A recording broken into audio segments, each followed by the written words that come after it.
Namaskar. Good afternoon to all of you.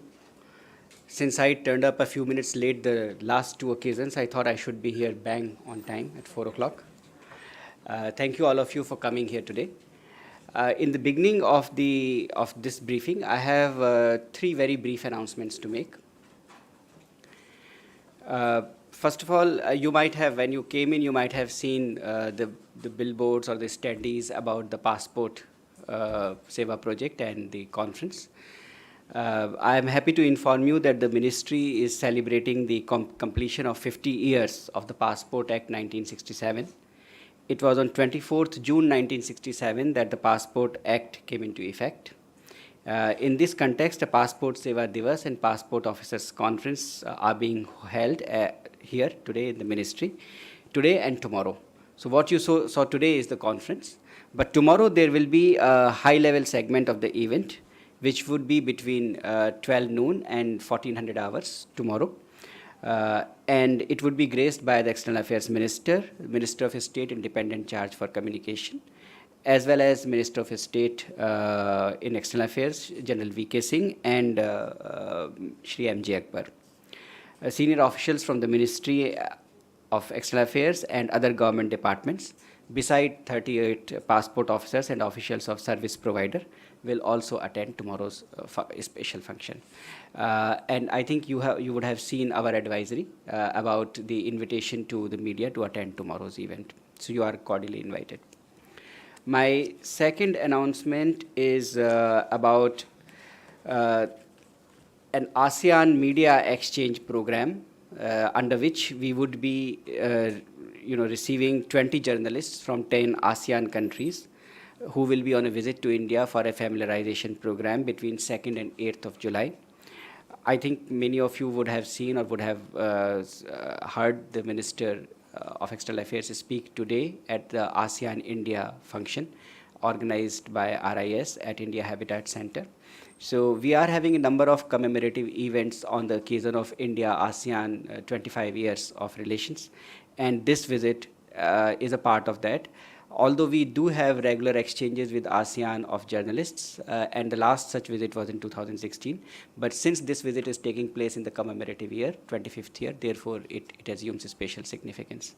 My third and very brief announcement is about the 4 Indian civil prisoners which were released in Pakistan and who have crossed over to India today, this afternoon. Shri Suraj Ram, Shri Sohan Lal, Mr. Mohammad Maqbool Lone, and Mr. Abdul Majid. With this, I stop my brief announcements here, and I am in your hands for your questions.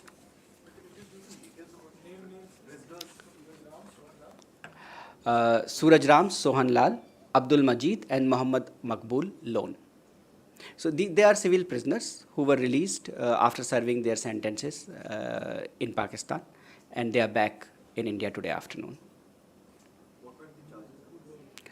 I don't have all those details with me right now. But what is of, I think, significance and happiness for them and for their families is that they are back.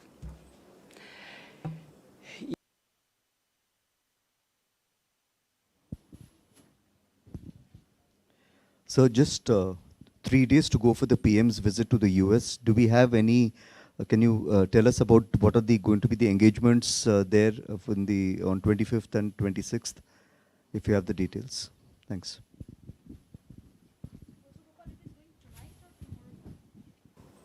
Beg your pardon. Can you please take the mic?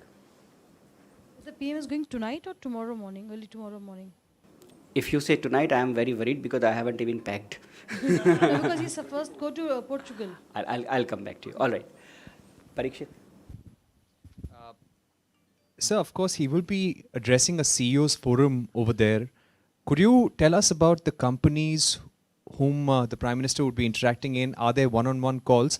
And considering that there is a trade deficit, any particular concerns that US has raised which could figure in the discussions? Let me take questions on the US visit. I anticipate there will be many. So yeah, I will come to that side. Can I just take this question, then I'll come there. Good afternoon, Mr. Bagley. I'm Ranajay from CNBC. And I just want to focus more on Mr. Modi's visit and the economic agenda, because of course from the Indian industry's point of view, H1B has turned out to be a very thorny issue. Will Prime Minister be raising that? Could you confirm that? Smita? Taking forward these questions, as far as that CEO's meeting is concerned in Washington, D.C., I believe that this time Prime Minister is essentially meeting with the top CEOs, CFOs of only the American firms in that particular meeting. There are no Indian companies really that's going to be in the room. If you could confirm or tell us a reason as to why is that, and overall, is it really about knowing Mr. Trump and his agenda, or specifically moving forward with more proposals? The visit. All right. Ranjit? Any MOU or working joint cooperation agreement or joint statement likely to be issued?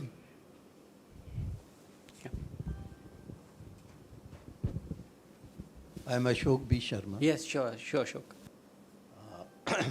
I want to know some details, if you have, regarding the agenda, and I presume it may contain something on defense, making it terrorism and trade. Could you give us some good amount of details regarding the agenda? Srinjoy, and then I will come to the second. Yeah. So the visit is a few days away. Already the Trump administration has made certain points about widening the scope of drone strikes, about Pakistan not being an ally, and similar points. How does the Indian government see these statements from America just before the visit? Clearly there is a link. And are we going to discuss these two, three issues with the Americans?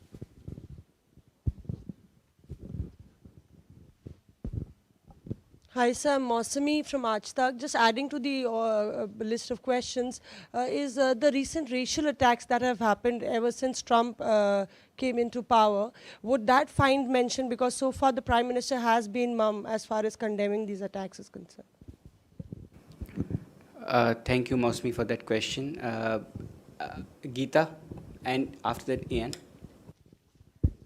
On the issue of terrorism, particularly India's concern regarding terrorism emanating from Pakistan, would India push for a very specific, strong statement or in the joint statement on cross-border terrorism? Also, is there some conversation regarding certain terror groups being designated and listed by both countries?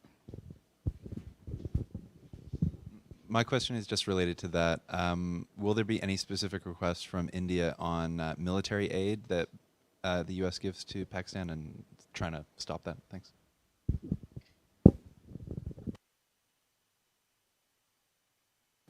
All right.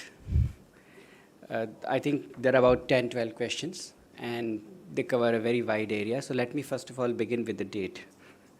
I think we are scheduled to leave on Saturday morning. And as you know, as I have announced in my last briefing, Vinita, we will be going first to Portugal, where there is a working visit. And from Portugal, then we will land up in Washington, D.C. And when we land up in Washington, D.C., it will be your 25th, but 24th night in D.C. On 25th, and now let me give you a broad idea of the engagements. On 25th night, we'll arrive there. On 25th, there will be meetings. I think some of you know more than I do with the CEOs and the business representatives, senior representatives from the business community. And of course, there will also be a community event in the afternoon of 25th. On 26th forenoon, there will be calls on the Prime Minister by senior officials, dignitaries of the US administration. And in the afternoon, we have the official engagement with President Trump. There will be official level talks and followed, of course, by the protocol events.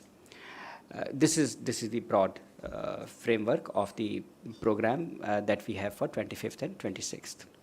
Now, a number of questions you have asked. First, let me handle the trade and economy part of it. You all know that the relationship with the United States that India has in the economic and commercial sphere is a very robust relationship. We have a large trade turnover, bilateral trade turnover. I think it's close to about $115 billion. US is a leading investor in India. Several US-based multinational companies are represented in India, and likewise Indian entrepreneurs, Indian professionals have added value to the US economy. We have spoken about that on a number of occasions in the recent past also. So in one of the agenda of the visit, if I may say so, or the areas of focus is how to further push and develop economic and commercial cooperation between the two countries for mutual benefit. So that certainly will be in the focus. As for the meeting with CEOs is concerned, as I said, I think some of you know more than I do at this stage.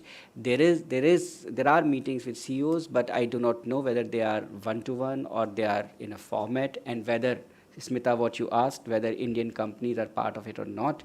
But what is important is what they're going to talk about there is, of course, the specific areas with which those companies are concerned. And for example, if we take the multinational corporations, we are very well know that they have global operations and they have operations in India also.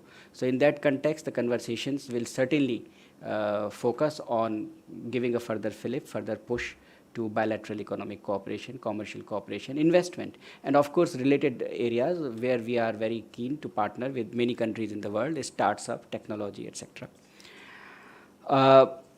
On specific issues which you mentioned, I think mostly you asked about the racial attacks, somebody asked about the H-1B.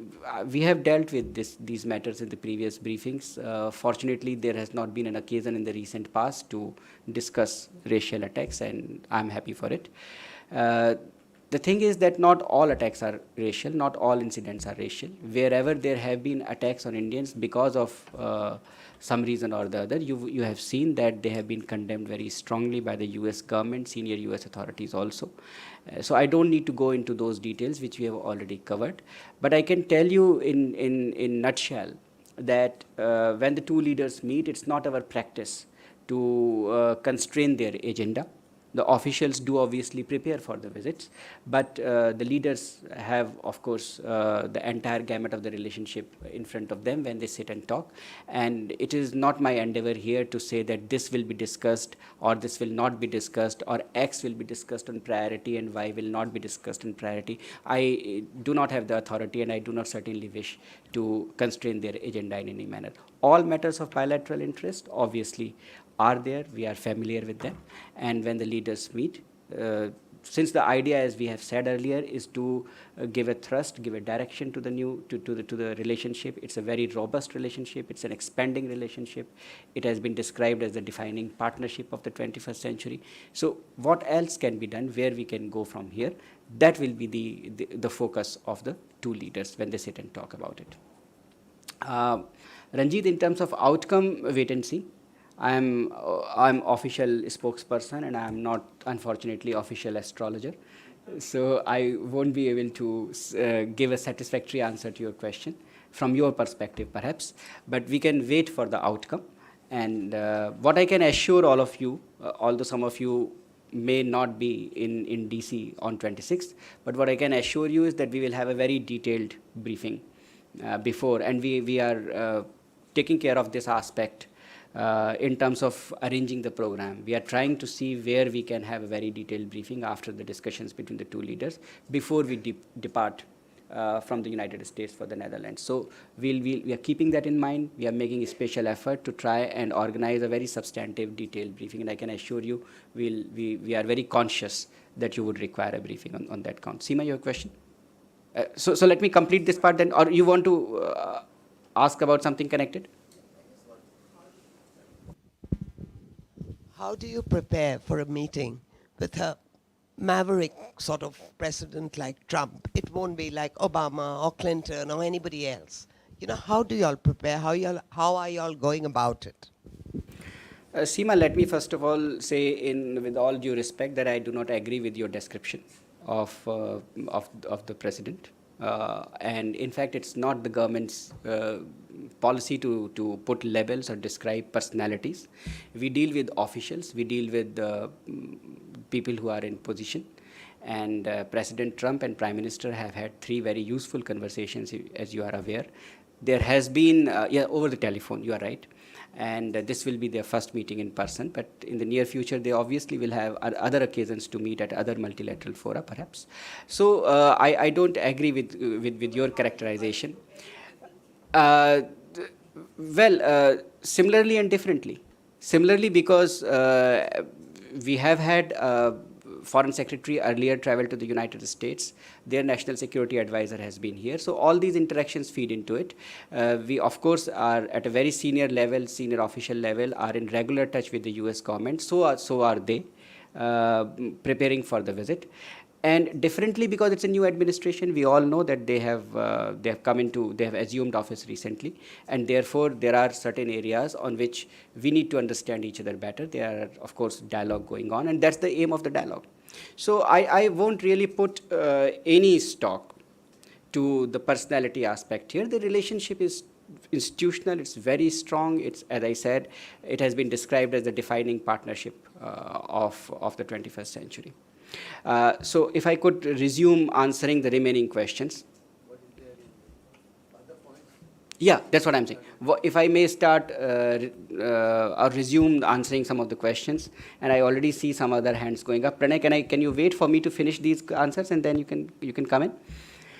So I think I've touched upon agenda by and large, and outcome also.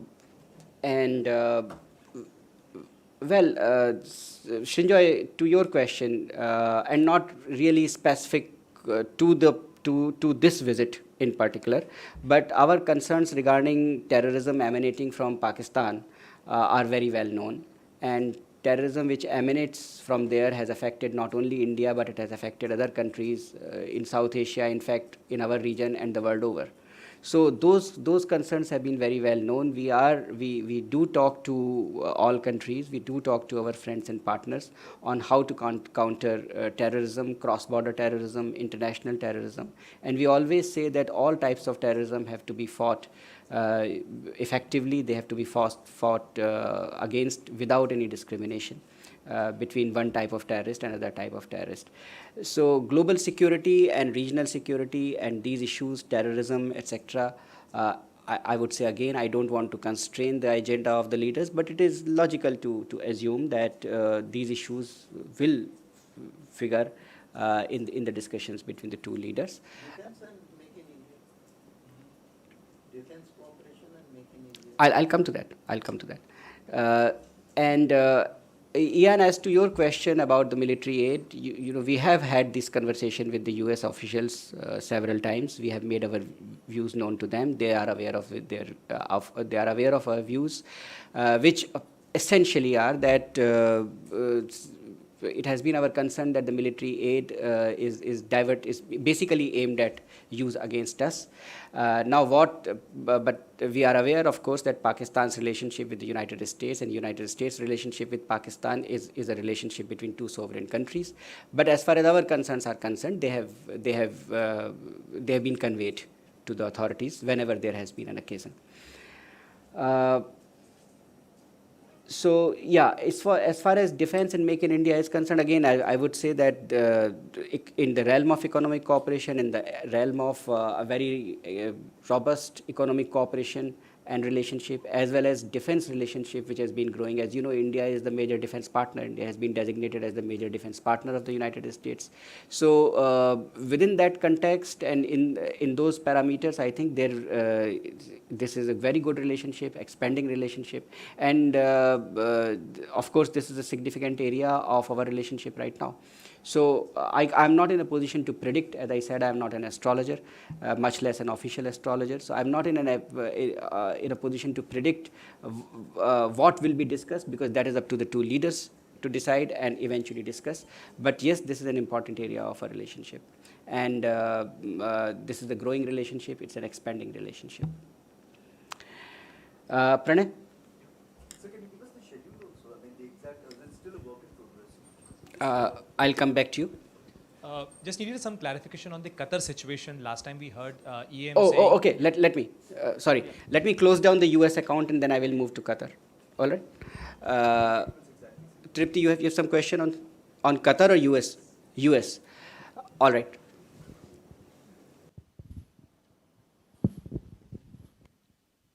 Thank you, Mr. Bagle. You talked of stepping up American investment. Do we have any figures on the, any projected figures on the targets as far as investments are concerned? Stepping up American investments in India. And what is the total number of American companies in India presently? I don't have the total number of American companies in India right now, but if you look at the virtual, if you look at the top companies in the NYSE or any other such entity, you will find almost everyone represented in India. In terms of the investment, I think it's over the past 1.5 decade or so, it's over $20 billion if I am not mistaken, and it is growing. But I don't have the exact figures with me right now. Tripti, if you need, I can certainly get them and give it to you. Sridhar, as far as this schedule is concerned, the broad sketch I have given, the program keeps evolving. It is an evolving program, and whenever we have time slotted and schedules, it's a usual practice for us to advise you and advise the media present there in terms of what engagement is taking place, so that you can cover them accordingly. So.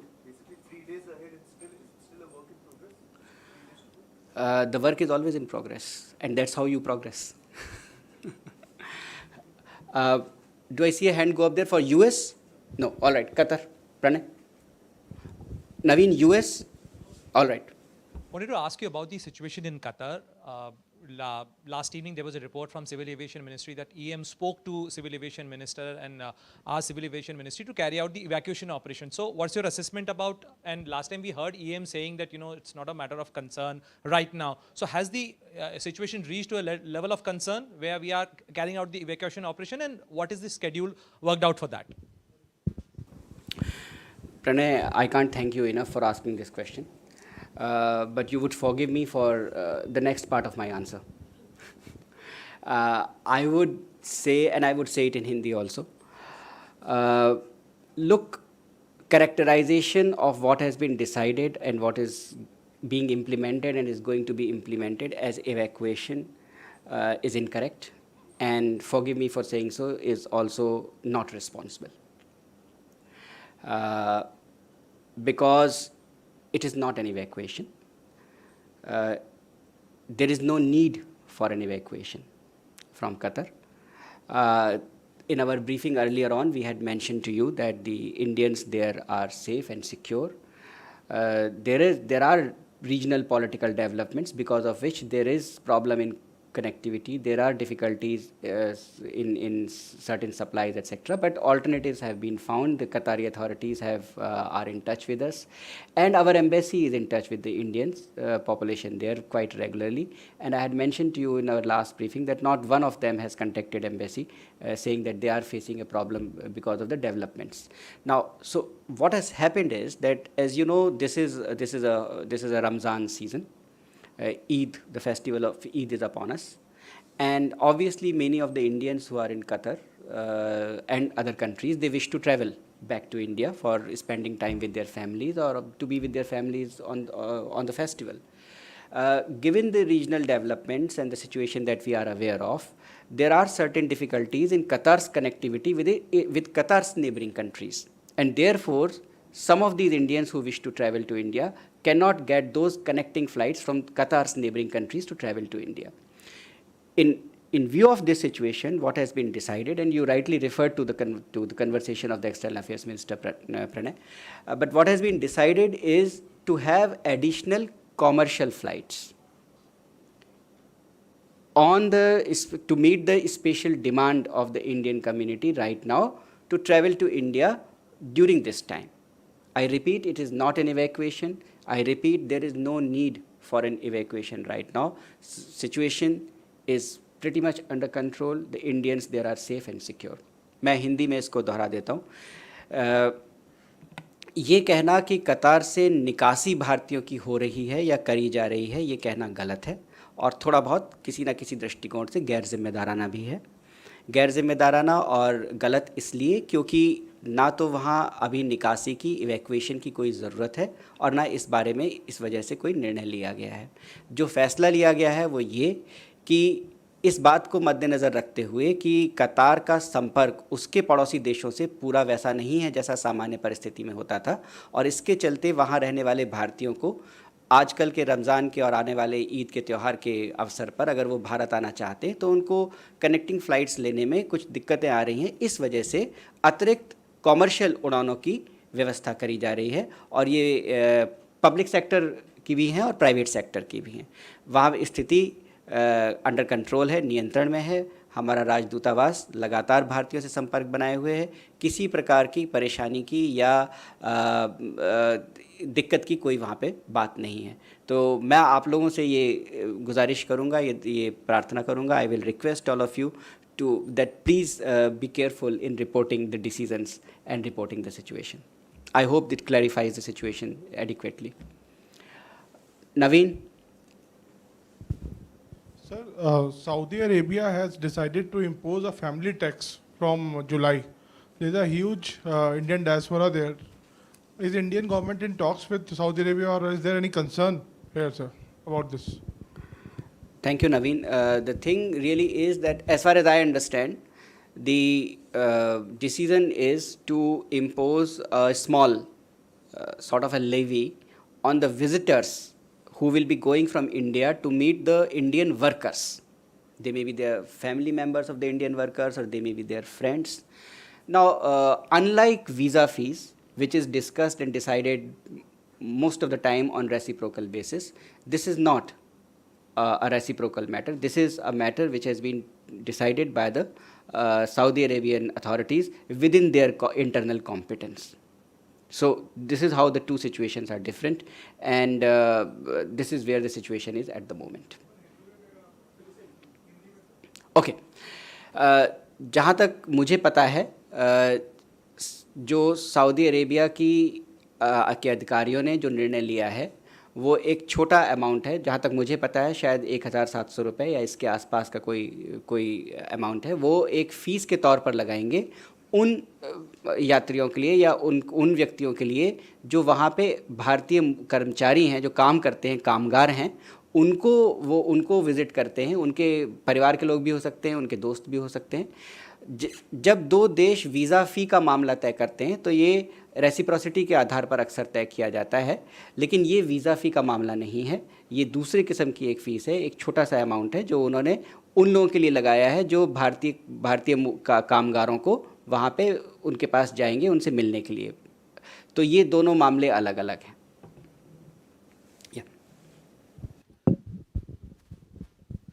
Sir, the UN Secretary General on Tuesday in a media conference indicated that he had been speaking with the leaders of India and Pakistan to get them to resume talks. He referred to 3 meetings he says he has had with Prime Minister Nawaz Sharif of Pakistan and 2 with Prime Minister Modi. One clarification, if you could just first help me understand, I know the one meeting that PM had with the UN Secretary General in St. Petersburg, if you could just confirm which was the second meeting, firstly. And the question is, how does India view these comments and this suggestion by the UN Secretary General that he is mediating between India and Pakistan to bring them back to talks? Thank you. I don't readily have with me the place and date of the other meeting, so I will get back to you on that. As far as your question about the other part of your question about the mediation between India and Pakistan is concerned, I have seen the reply which has been reported in the media. Essentially, the Secretary General asked a question in response to a question. My interpretation of that question, with which he answered the question, is different from your interpretation, perhaps, because I'm aware that bilateral matters between India and Pakistan are to be decided bilaterally, and the United Nations Secretary General has been made aware of this position. Yes, Manish. Sir, इसी हफ्ते NSG को लेकर meeting होनी है Switzerland में, burn में, तो उसको लेकर क्या तैयारी है? क्या हम माने कि पिछली मीटिंग से इस बार हम ज़्यादा कॉन्फिडेंट हैं कि कुछ ब्रेक थ्रू होगा? जहाँ तक मेरी जानकारी है मनीष, वो मीटिंग चल रही है 19 तारीख से, शायद 19 से 23 तक बर्न में मीटिंग होनी है या चल रही है। और हमारी जो एनएसजी की सदस्यता के लिए हमारा आवेदन वो विचाराधीन है, और उसको लेकर के हम एनएसजी के जितने भी सदस्य देश हैं उनसे संपर्क में हैं, उनसे बातचीत कर रहे हैं। Bilateral matters are to be solved bilaterally, and the Secretary General has been made aware of it. This is after his comments, or in a general context, the Secretary General's office? He was referring to his meetings with the Prime Minister.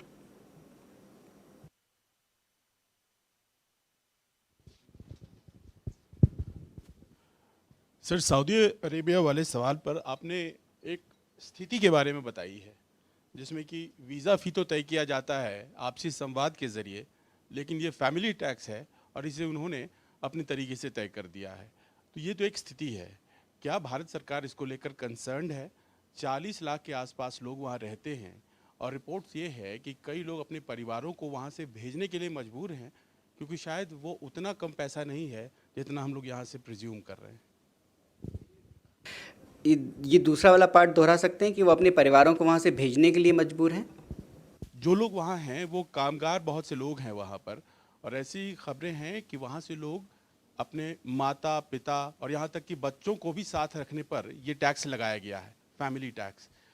तो क्या आपको लगता है कि ऐसी स्थिति है जिसमें कि भारत सरकार को बात करने की ज़रूरत है, और ये पैसा इतना कम नहीं है जितना हम लोग शायद प्रिज्यूम कर रहे हैं?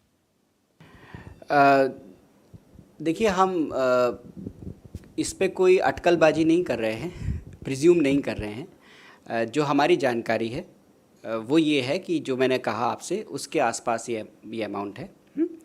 और ये उन पर लगाया जाता है या लगाए जाने का फ़ैसला किया गया है 1 जुलाई से, जो कि वहाँ पर विज़िट करेंगे, जाएंगे, भारतीय कामगार जो हैं, कारीगर जो हैं, उनसे मिलने के लिए।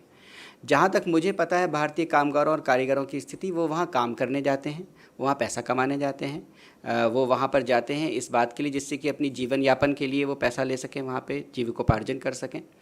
तो बहुत सौ के पास तो मुझे नहीं लगता कि परिवार वहाँ पे उनका होता है।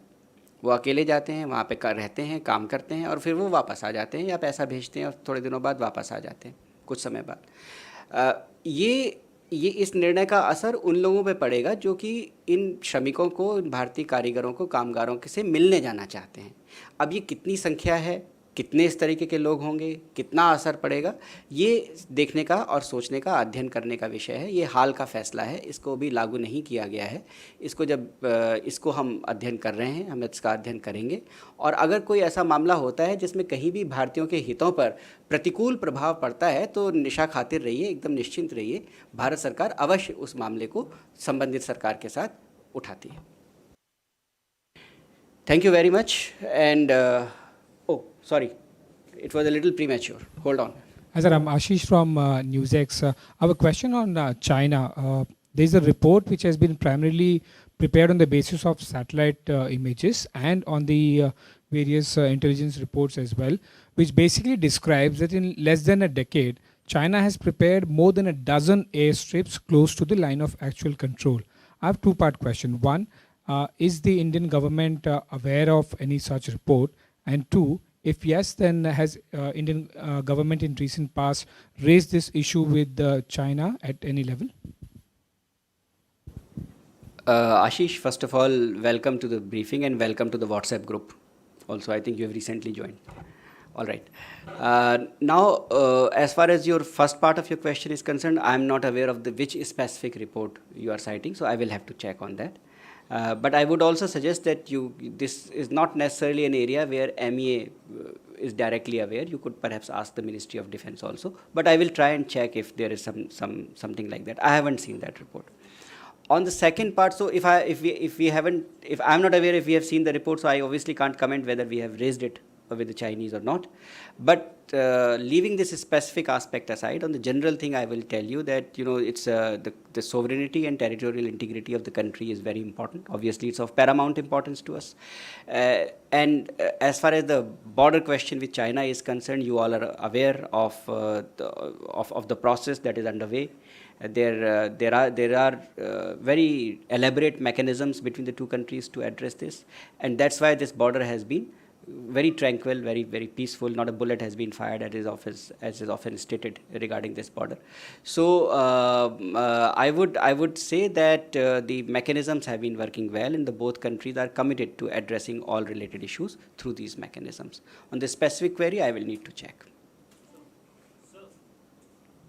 Geeta, we have a rule of one question per person, unless it's your clone I am speaking to. So one connected question to China itself. There's a report coming that China plans to connect the CPEC with the Bangladesh, India, China, Myanmar corridor through the ocean. We have concerns regarding the sovereignty. What's your comments on that? I mean, connecting this thing, because obviously we have a major comment on. Two part of this question. On connectivity, in general, we have our position very clearly laid out. We have said that we promote connectivity, we support connectivity, because connectivity within India, connectivity of India with its neighbors will promote greater prosperity. So we ourselves are part of a number of connectivity initiatives, and I won't name all of them, but you saw, for example, even on our western side, Chabahar agreement last year, and the trilateral agreement among India, Afghanistan, and Iran. And last week, rather earlier this week, on Monday, we all saw the establishment of air freight corridor between India and Afghanistan. What is that? That is also a connectivity initiative. So India's policy, government's policy, is to promote connectivity. But as I said, in response to Ashish's question, the sovereignty and territorial integrity is of paramount importance. And on CPEC, or the so-called CPEC, we have our concerns, which have been made very clear to all parties concerned, which have been made very clear to other our friends and partners also, with whom occasion has been there to discuss this matter. Those concerns are there. Now, what would happen in future, that's very speculative, and I won't like to go into that at this stage. After I step down from this and come to there, you can ask me the question. Thank you very much.